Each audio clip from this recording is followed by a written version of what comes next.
감사라는 제목으로 말씀을 생각하고자 하는데요. 오늘 이 말씀을 통해 혹 잃어버린 이 감사의 마음 있다면 회복하시고 또 그 감사가 한 영혼을 향한 사랑으로 이어지는 귀한 시간이 되었으면 좋겠습니다.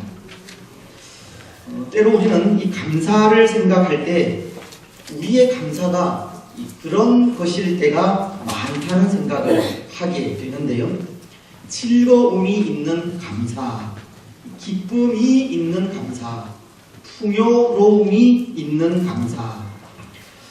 근데 이것은 다시 말씀을 드리면 우리가 찾는 그 감사의 조건이 이 풍성한 것을 누리는 것으로부터 찾을 때가 많다는 것을 말하는 겁니다. 시편에도 보면 136편 1절과 11절 그리고 25절을 통해 이렇게 고백하는 것을 읽을 수 있는데, 먼저 1절은 여호와께 감사하라. 그는 선하시며 그 인자하심이 영원함이로다. 또 11절은 이스라엘을 그들 중에서 인도하여 내신 이에게 감사하라. 그 인자하심이 영원함이로다. 그리고 25절은 모든 육체에게 먹을 것을 주신 이에게 감사하라. 그 인자하심이 영원함이로다. 감사가 하나님의 선하시고 인자하심을 맛보는 것에서, 또 억압으로부터 해방되는 것에서, 그리고 풍성한 것을 누리는 것으로부터 시작한다는 것을 생각하게 하는 말씀입니다. 물론 감사는 이 풍성한 것을 누리는 것으로부터 나옵니다. 특히 우리를 죽음에서 건져 구원하신 하나님의 은혜를 생각할 때 그 크고 놀라우신 은혜를 감사하지 않을 수 없는데요. 이 구원이라고 하는 선물이 값없이 우리에게 주어진 것에 대해 감사를 드리지 않을 수가 없습니다. 하지만 이 감사라고 하는 것은 또 그렇게 이 즐거울 때만 하는 것은 아니라는 생각도 듭니다. 풍성한 것을 누리는 것에서부터 감사가 오는 것도 아니고, 기도가 응답되었기에 할 수 있는 것도 아니라는 겁니다. 왜냐하면 감사는 고통 가운데에서도, 그리고 아픔 가운데 있거나 가난할 때도 할 수 있기 때문입니다. 감사는 기도가 응답되지 않는 상황 속에서도 할 수 있다는 겁니다. 우리가 설교 이후에도 찬송을 하겠지만, 날 구원하신 주 감사라는 그 찬양을 보면 이런 가사가 있는데요. 응답하신 기도 감사, 거절하신 것 감사, 헤쳐나온 풍랑 감사, 모든 것 채우시네. 아픔과 기쁨도 감사, 절망 중 위로 감사, 측량 못할 은혜 감사, 크신 사랑 감사해. 응답하신 것도 이 감사의 조건이지만 거절하신 것도 감사의 조건이라는 겁니다. 기쁨도 감사의 조건이지만 아픔도 감사의 조건이고 절망도 감사의 조건입니다. 하나님의 나라는 모든 것이 합력하여 선을 이루는 나라이듯이 예수 그리스도 안에서는 그 모든 것이 다 이 감사의 조건이 될 수 있다는 겁니다. 오늘 우리의 상황이 어떠하든지, 혹 절망 가운데 있든지, 아픔 가운데 있든지, 고난 가운데 있든지, 그 모든 상황이 다 감사할 수 있는 상황이라는 겁니다. 그런데 오늘 우리는 그럴 때가 많은 겁니다. 감사는 풍성한 것을 누리는 것에서만 올 때가 있다는 생각입니다. 그러니 거절과 아픔과 절망은 감사의 조건으로 생각하지 않습니다. 거절과 아픔과 절망은 사라져야 할 적이라 생각하고 그것은 하나님의 복이 아니라 저주라 생각하기도 합니다. 그래서 거절과 아픔과 절망 속에 우리 스스로 우리 자신을 포기해버리는 안타까운 일이 생기기도 하는 겁니다. 하지만 오늘 우리는 이 거절과 아픔과 절망도 감사의 조건이 될 수 있다는 것을 생각하셨으면 좋겠습니다. 거절과 아픔과 절망 속에서도 얼마든지 감사할 수 있다는 것을 기억하시기 바랍니다. 그리고 거절과 아픔과 절망 속에서도 하나님께 감사하며 나아가시기를 바랍니다. 여러분, 오늘 본문 속에 다윗도 그런 경우인 것 같은데요. 오늘 다윗도 그의 삶에 이 참으로 참담한 상황, 이 고통의 상황을 당해 도저히 감사할 수 없는 환경 가운데 있습니다. 하지만 그럼에도 하나님의 존전에 서 있는 모습을 보이고 있는데요. 다윗도 감사할 수 없는 상황, 하나님 앞에 설 수 없는 상황이지만 그럼에도 감사함으로 하나님 앞에 서 있다는 겁니다. 그런데 여러분, 오늘 다윗이 당한 그 참담한 상황이라는 것은 다른 것이 아닙니다. 그 일은 다윗이 우리아의 아내 밧세바로 인해 범죄하고 그 죄를 감추기 위해 밧세바의 남편인 우리아를 죽인 그 죄악이 탄로난 상황을 이야기합니다. 그는 그 죄를 나단이라고 하는 선지자에 의해 지적을 받고 그 죄에 대해 회개하는 회개의 시를 오늘 본문을 통해 기록하고 있는 것인데요. 이 다윗은 자신이 행한 죄악 속에서도 하나님의 은혜를 구했다고 하는 말입니다. 자신이 저지른 죄를 이 지적당하는 그 참담한 상황 속에 회개하며 하나님 앞에 섰다는 겁니다. 오늘 우리가 읽지는 않았지만 1절 말씀은 이렇게 기록하고 있지 않습니까? 하나님이여 주의 인자를 따라 내게 은혜를 베푸시며 주의 많은 긍휼을 따라 내 죄악을 지워주소서. 다윗은 자신의 죄를 지적당한 그 참담한 상황 속에 그 죄를 들고 회개하면서 하나님 앞에 선 겁니다. 그런데 좀 지나친 해석이 될 수도 있지만 이것은 다윗이 자신의 범죄 속에서도 감사함으로 하나님께 나아갔다는 말이 아닐까 생각합니다. 다윗은 하나님께 감사의 기도를 드렸다는 겁니다. 왜냐하면 하나님은 죄는 미워하시지만 죄를 시인하며 회개하는 자들에게는 긍휼을 베푸시는 분이고 지금 다윗은 하나님의 인자를 따라 즉 하나님의 긍휼로 용서해 주실 것을 믿고 기도하는 것이기 때문에 이 기도는 감사의 기도가 될 수 있다는 겁니다. 물론 다윗의 이 기도는 회개의 기도입니다.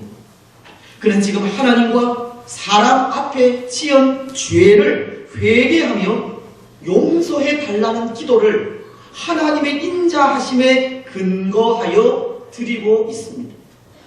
하지만 이 다윗에게는 이 죄에 대해서 하나님의 인자하심을 근거로 기도하면 이 반드시 용서하신다고 하는 믿음이 있었고 그래서 그는 자신의 죄를 들고 사유하실 하나님 앞에 감사의 마음으로 나아가고 있는 겁니다. 여러분, 다윗이 죄를 범했습니다. 하나님의 마음에 합한 사람이라고까지 불린 다윗이 우리아의 아내인 밧세바를 취하게 되었고 밧세바가 자신으로 인해 아이를 잉태하자 그의 남편인 우리아를 전장에 그 최일선으로 보내 이 적의 칼날에 죽게 만들었습니다. 사실 이 일은 얼마나 큰, 얼마나 엄청난 죄악인지 모릅니다. 하나님께서 성군이라 불러주신 다윗이 행한 일이라고는 이 상상도 할 수 없을 정도로 그는 흉악한 죄를 범한 겁니다. 그런데 이것은 바꾸어 말씀을 드리면 다윗의 입장에서는 이 죄로 인한 그 마음의 고통이 엄청났을 것이라는 것을 전해주는 것이기도 합니다. 여러분 그렇지 않겠습니까? 사실 하나님께서 선지자를 통하여 이 다윗의 죄를 지적하신 것이 그가 그 죄를 범한 지 1여 년의 세월이 지난 이후였는데요. 어쩌면 그 시간 동안 하나님은 이 다윗에게 이 스스로 회개할 수 있는 기회를 주시고자 하신 것인지도 모르겠고, 아니면 그 죄의 고통을 이 뼈저리게 느끼게 하신 뜻인지도 모르겠습니다. 그래서 그런지는 모르지만 이 다윗은 근 1여 년 동안 그 죄로 인해 자신이 겪은 그 고통에 대해 말하는 것이 오늘 8절을 통해서 이렇게 말씀을 합니다. 내게 즐겁고 기쁜 소리를 들려주시사 주께서 꺾으신 뼈들도 즐거워하게 하소서. 다윗은 주께서 꺾으신 뼈들이라고 하는 말로 이 죄로 인한 고통이 마치 이 뼈가 꺾인 것 같은 그런 고통이었다. 그 아픔을 토로하고 있는 겁니다. 우리가 지난 금요일 저녁 시간에 생각했던 시편 6편의 표현을 빌면 이 뼈가 떨리고 영혼도 떨린다고 하는 그런 말로 표현을 했듯이 다윗은 죄로 인해 당한 고통이 마치 이 뼈가 부러지는 듯한 그런 아픔과도 같았다는 겁니다. 여러분, 이 뼈가 부러지는 그런 아픔을 경험해 보신 적이 있습니까? 뼈가 부러지는 그 고통이 어떤 고통인지 아십니까? 저는 어릴 때 공을 차는 것을 참 좋아해서 많은 시간을 공과 함께 보낸 적이 있는데요. 한 번은 공을 차다가 이 발목이 접질리는 그런 부상을 당한 적이 있습니다. 근데 그 고통이 얼마나 큰지 펑펑 울었던 기억이 납니다. 여러분, 이 발목이 접질리는 아픔도 이 견딜 수 없는 고통인데 하물며 이 뼈가 부러지는 아픔은 얼마나 고통스럽겠습니까? 아마도 그 고통은 생각하는 것조차 끔찍한 고통이 아닐까 합니다. 죄를 짓고 난 이후의 고통이 그렇다는 겁니다. 죄로 인한 고통은 생각하기조차 끔찍한 고통이라는 겁니다. 그래서 이 모칠스키라고 하는 사람은 죄로 인한 고통을 이야기하면서 이 단테의 신곡에 나오는 이 지옥보다 더 끔찍한 고통이 죄로 인한 마음의 고통이었다라고 고백을 했습니다. 단테가 쓴 그 신곡 가운데 지옥편을 보면 지옥의 입구에 이런 글이 쓰여져 있다고 하지 않습니까? 이곳에 들어오는 자는 일체의 희망을 버려라. 지옥은 모든 희망을 다 사라지게 할 만큼 이 고통스러운 곳이라는 것을 가르치는 것인데요. 그런데 그 지옥의 고통보다 더한 고통이 죄로 인한 고통이라는 겁니다. 오늘 다윗은 그런 고통을 당하고 있었다는 겁니다. 그런데 다윗은 그 고통 속에서 벗어날 수 있는 길이 생겼습니다. 나단 선지자의 책망으로 자신의 죄를 들고 하나님 앞에 나아갈 수 있었기 때문입니다. 그리고는 그 죄를 하나님 앞에 내어놓고 회개할 수 있었기 때문입니다. 하나님은 죄는 미워하시지만 죄를 시인하며 회개하는 자들에게 긍휼을 베푸는 분이듯이 그는 그 죄를 하나님 앞에 내어놓고 회개함으로 근 1년 동안 죄로 인해 당한 그 고통에서 벗어날 수 있게 되었다는 겁니다. 그러니 오늘 이 다윗은 감사함으로 하나님 앞에 설 수밖에 없었습니다. 지금 다윗은 하나님 앞에 회개의 기도를 드리고 있지만 사실은 긍휼을 베풀어 주실 하나님을 생각하며 감사의 기도를 드리고도 있다는 것입니다. 지금 다윗은 감사함으로 하나님 앞에 서 있는 겁니다.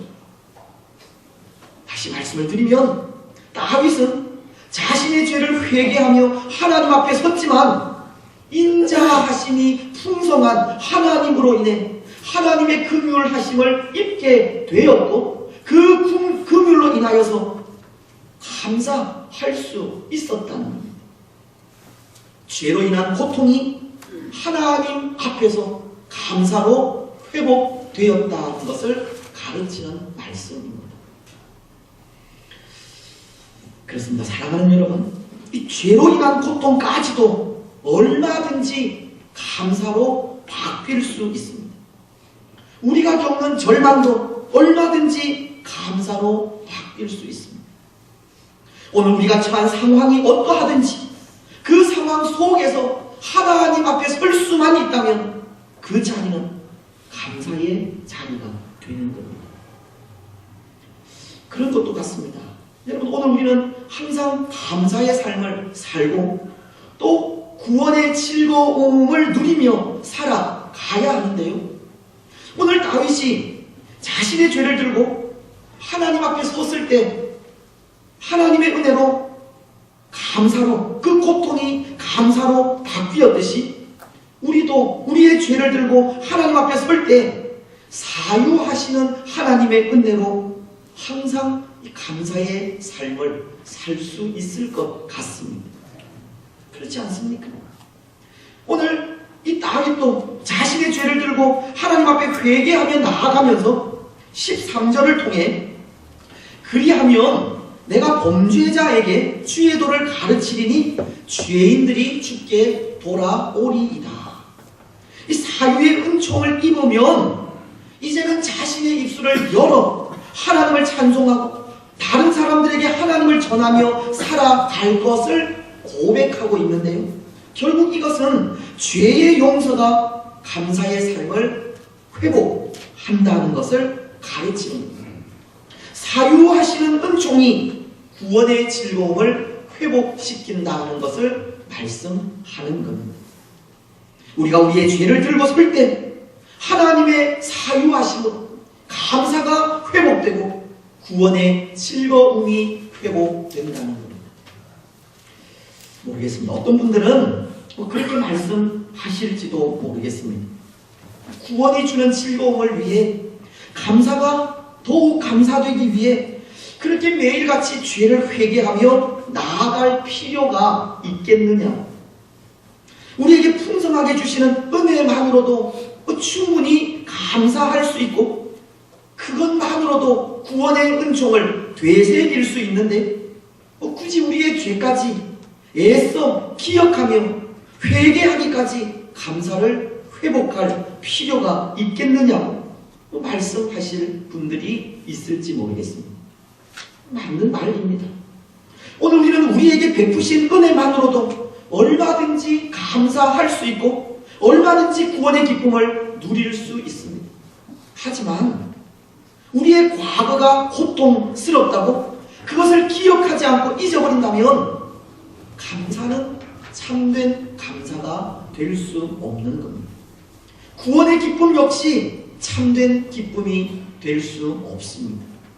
그래서 죄가 주는 아픔을 항상 기억해야 하고 그 죄를 들고 하나님 앞에 서야 하는 겁니다. 그렇습니다. 사랑하는 여러분, 먼저 오늘 우리는 우리 앞에 항상 죄가 있음을 기억하시기 바랍니다. 그리고 그 죄를 가지고 항상 하나님 앞에 서시기 바랍니다. 죄에 대한 경각심을 가져야 하고 죄를 멀리해야 한다는 거예요. 왜냐하면 오늘 이 땅 위에서 우리가 당하는 환난, 고난이 다 이 죄의 결과이기 때문입니다. 아담과 하와가 하나님께 불순종의 죄를 범했고 그 죄의 결과로 하나님께서 약속하신 그 죄에 대한 대가를 받게 되었는데 그것은 에덴 동산에서 쫓겨나는 일이었고 우리 인생에게 아픔과 슬픔과 눈물과 고통과 이 죽음이 찾아오게 된 것입니다. 죄로 말미암아 우리가 당하는 이 모든 고통이 찾아오게 되었다는 겁니다. 그래서 어쩌면 오늘 우리가 사는 이 세상이 이다지도 험악한 세상인지도 모릅니다. 구약 창세기를 보면 요셉도 창세기 47장 9절을 통해 애굽의 왕인 바로 앞에 이런 말을 했는데요. 내 나그네 세월이 130년이니이다. 나의 연세가 얼마 못되니 우리 조상의 나그네 길의 세월에 미치지 못하나 험악한 세월을 보내었나이다. 요셉도 그가 살아온 나그네 길의 세월이 험악한 세월이었다고 고백을 하고 있듯이 오늘 우리네 인생도 이 죄 때문에 이 죄라는 것 때문에 험악한 나그네 길을 걷고 있는 것입니다. 그런데 우리는 그런 것 같습니다. 죄로 인해 찾아온 이 인생의 고통을 보고도 마음에 아무런 고통이 없는 것 같습니다. 죄로 인한 마음의 아픔이 얼마나 고통스럽고 또 죄로 인한 결과가 이렇듯 우리에게 눈물과 죽음으로 찾아오고 있는데도 죄에 대해서 너무 무감각하게 살아갈 때가 많다는 겁니다.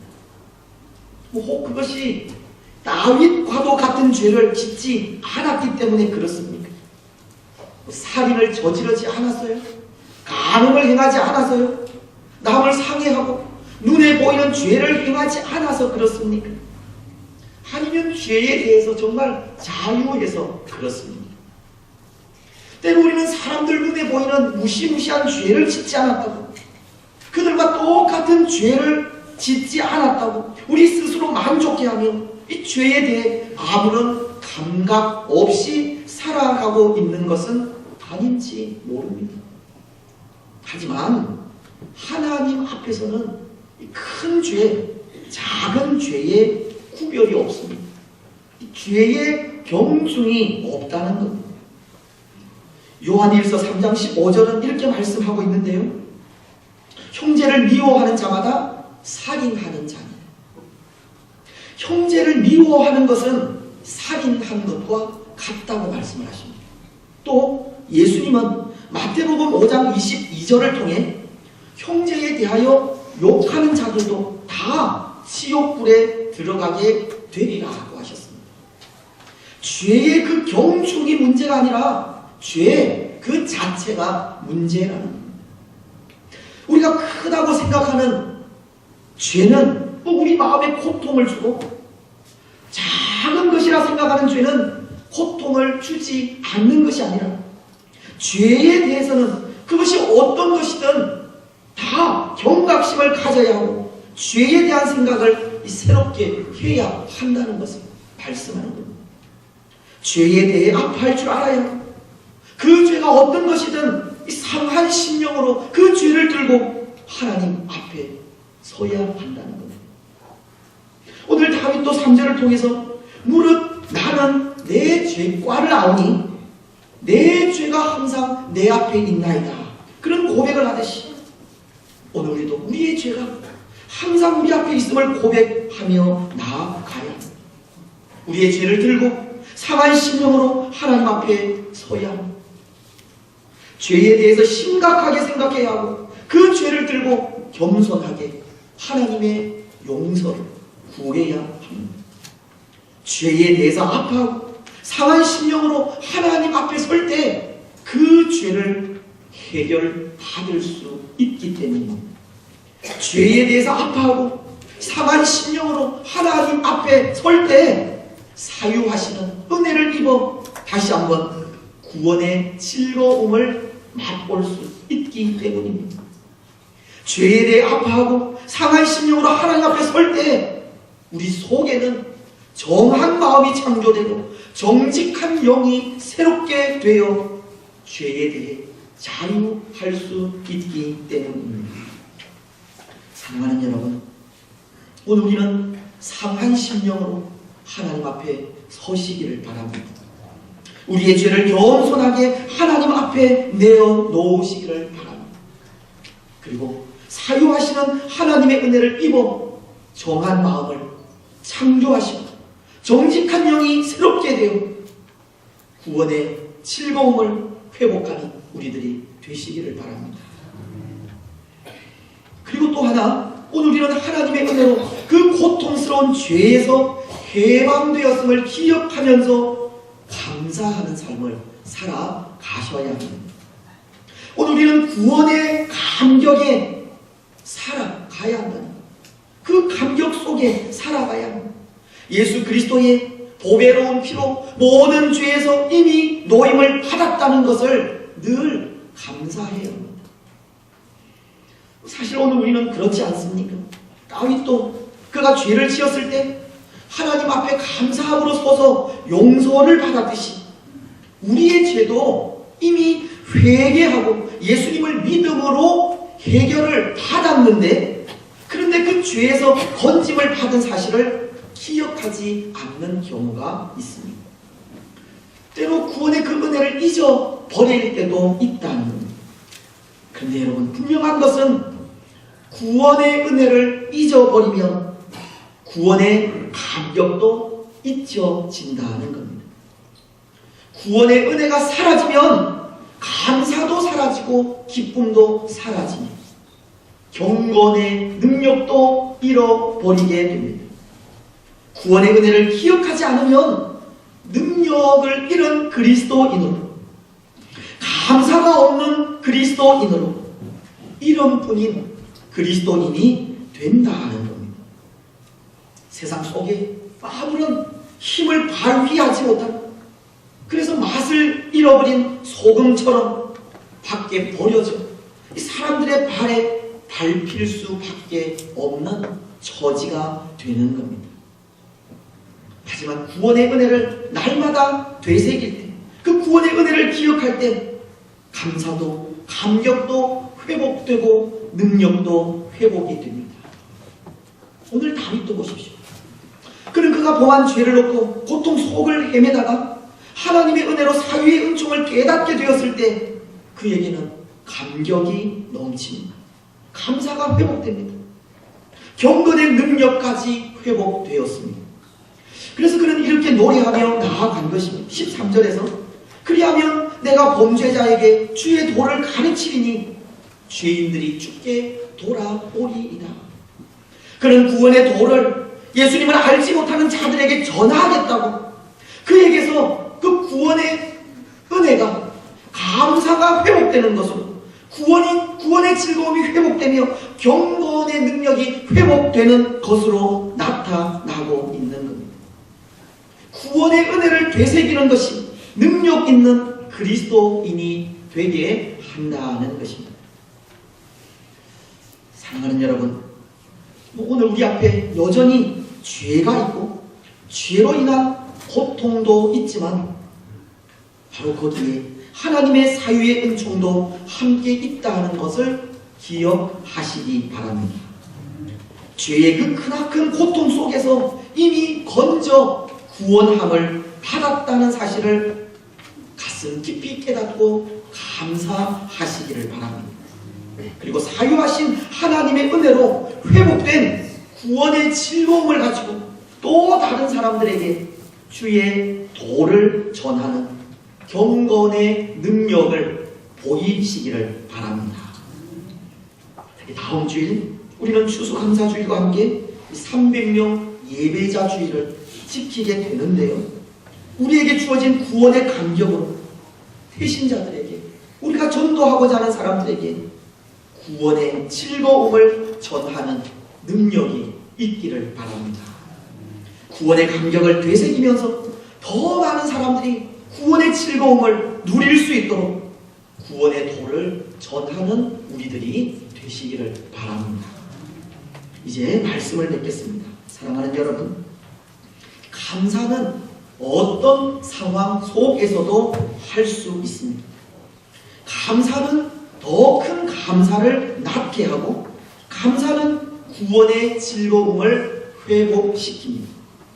감사는 경건의 능력을 회복시키고, 감사는 또 다른 사람들을 바라보게 합니다.